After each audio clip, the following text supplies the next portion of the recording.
The king of pop, the smooth criminal, whatever you want to call him, there's absolutely no denying that Michael Jackson was an absolute legend of the music industry. However, something a lot of people might not know about him is that he was a massive comic book fan, and at one point in the 90s, nearly played Spider-Man in a movie. So, what if it happened?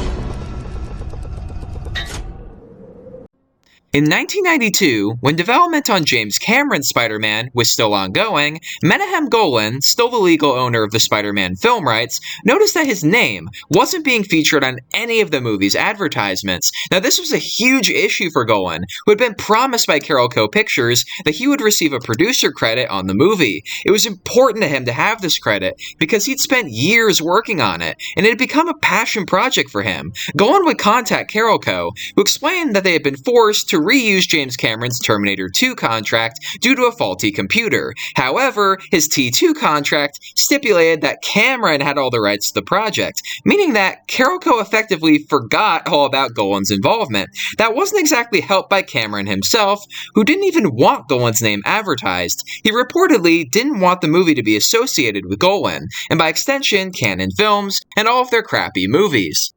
Golan would then promptly sue Carolco for breach of contract in 1993, but this would just be the beginning of all hell breaking loose, because then Carolco would sue Golan and his company 21st Century Films right back, with the intention of regaining the home video and television rights to the movie, which were tied up with Columbia TriStar and Viacom respectively. Then they sued Carolco and Marvel, but then things just get even more complicated, because then MGM, now owned by Pathé Entertainment, would sue 21st Century Films, trying to say that since they bought out Cannon Films and the fate of Spider-Man originally laid with them, that they were the ones entitled to make a Spider-Man movie. Then Marvel sued everybody, claiming that none of these studios owned the rights, and that all of their previous Spider-Man contracts had expired.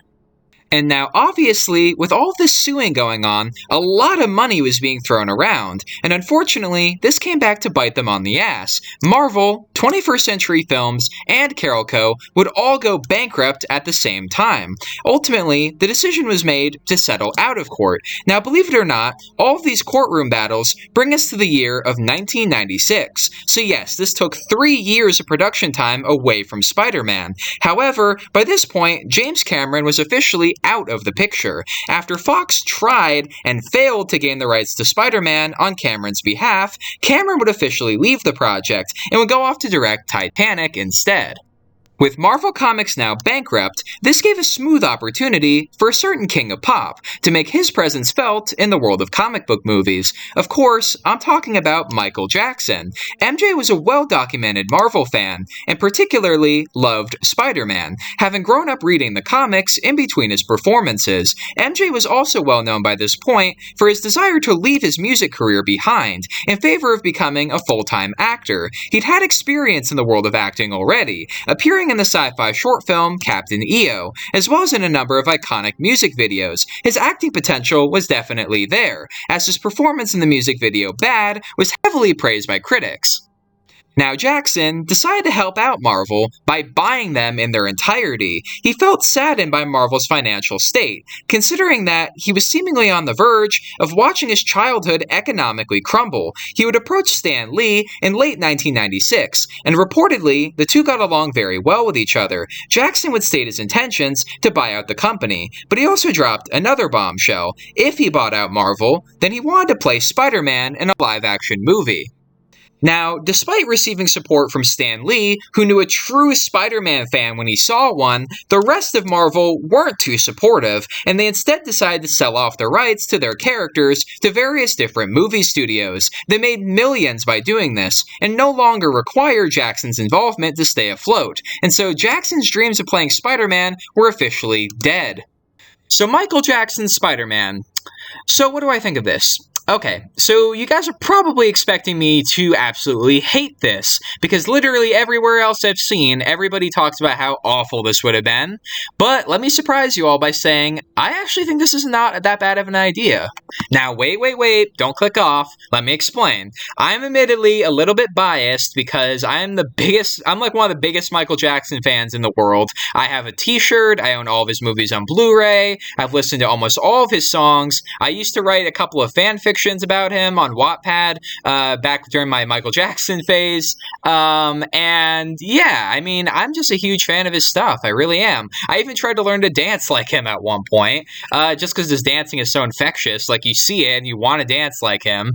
But yeah, so I'm a huge fan of his. So I'm a little bit biased, but I honestly don't think he'd be that bad. I mean, he's soft-spoken and he was kind of a shy person in general, and he can play shy really well on camera. I mean, just look at what he did at the beginning of Thriller when he had to play that awkward guy. He did really, really good. So he's a good Peter Parker already. Then you add into the fact that he has the perfect physique, you know, that skinny physique he had with a little bit of muscle. That's the Spider-Man physique. Then his dancing skills give him easy flexibility for the Spider-Man fight scenes, which would be easy and would be perfect, honestly.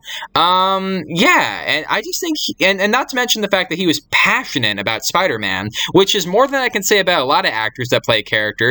They're not passionate about them. They're not fans of them going in. Michael would have been. So that's already in favor. Like, he would actually like the character he's playing. He would actually know who he's playing. You know what I mean? So I think that there's a lot of things going in his favor. Really, the only thing going against him is his age. He was 38 at this point, which I do admit is a little too old for Spider-Man. I'm sorry. I'm not opposed to older Spider-Man, but as a first Spider-Man movie, I am glad that they went with Tobey Maguire, who was in his 20s, because, yeah, I mean, I'm sorry, but late 30s is too old. He probably would have been 40 by the time filming started, so, sorry.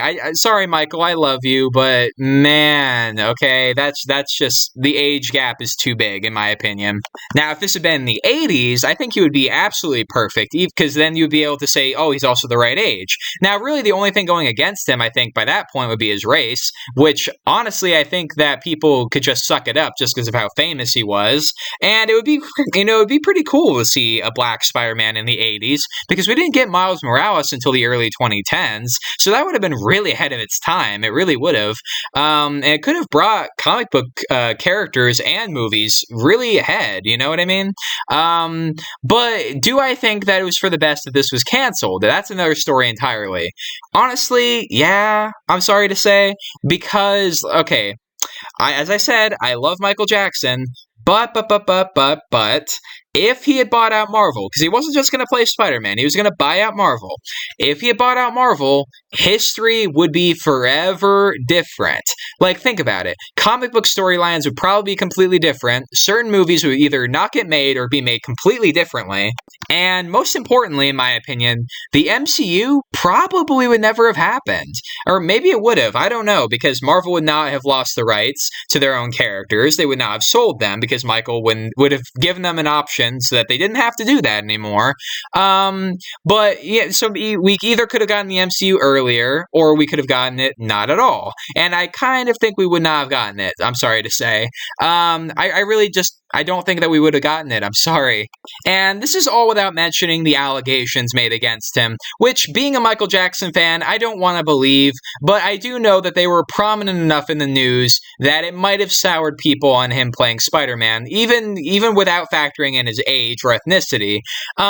So yeah, I do think that even though I think he actually could have been a good Spider-Man under the right circumstances, he was just a bit too old, and the controversy against him was too prominent by that point, I think.